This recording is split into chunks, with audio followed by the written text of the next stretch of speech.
بسم اللہ الرحمن الرحیم۔ السلام علیکم۔ میرا نام نازو ہے۔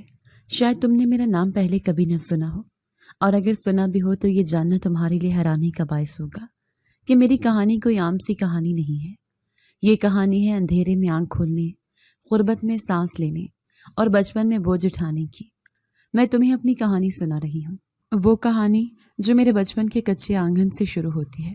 میں اپنی ماں کے ساتھ ایک کرائے کے کمرے میں رہتی تھی، ایک ایسا کمرہ جس کی دیواروں میں نمی بسی ہوئی تھی اور چھت پر بارش میں ہمارے ساتھ روتی تھی۔ میرے ابا کا انتقال میں نے 6 سال کی عمر میں دیکھا۔ اتنی چھوٹی تھی کہ شاید پوری طرح سمجھ بھی نہ سکی کہ موت کیا ہوتی ہے۔ بس اتنا جانا کہ وہ چہرہ جسے میں روز دیکھتی تھی وہ ایک دن ہمیشہ کے لیے آنکھیں بند کر گیا۔ ابا کی موت کے بعد اماں نے دنیا کے سامنے اپنے آنسو چھپائے۔ انہوں نے ہمارے چھوٹے سے وجود کو سہارا دیا اور ہر روز کسی نہ کسی کے گھر برتن مانجنے، فرش پونچھنے، کپڑے دھونے چلی جاتی۔ ان کے ہاتھ اکثر پھٹ جاتے، انگلیوں میں چھالے پڑ جاتے، لیکن وہ ایک دن بھی رکی نہیں۔ انہوں نے اپنی سانسوں میں میرے لیے ہمت بھری تھی۔ ایک دن میں نے اماں سے پوچھا، اماں میں بھی اسکول جاؤں؟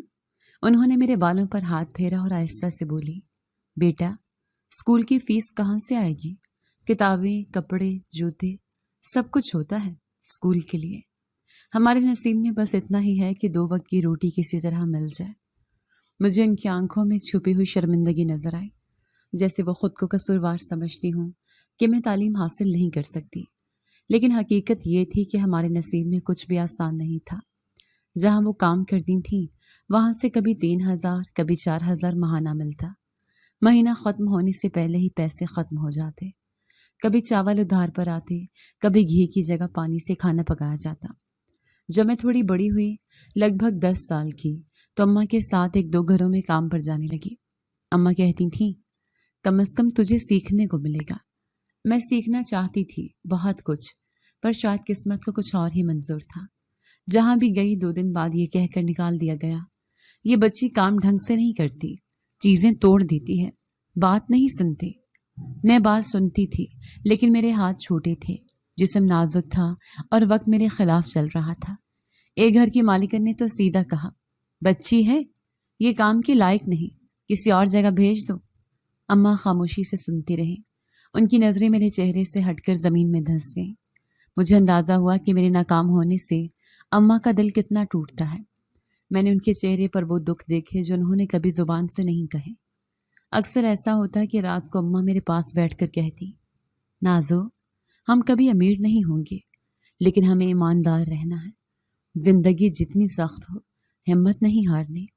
میں ان کی بات سنتی، لیکن اندر ہی اندر سوچتی کہ ہم کتنی دیر تک اور ہمت کریں گے، کب تک ہم دوسروں کے در پر جائیں گے، کب ہمارے نصیب میں روشنی آئے گی۔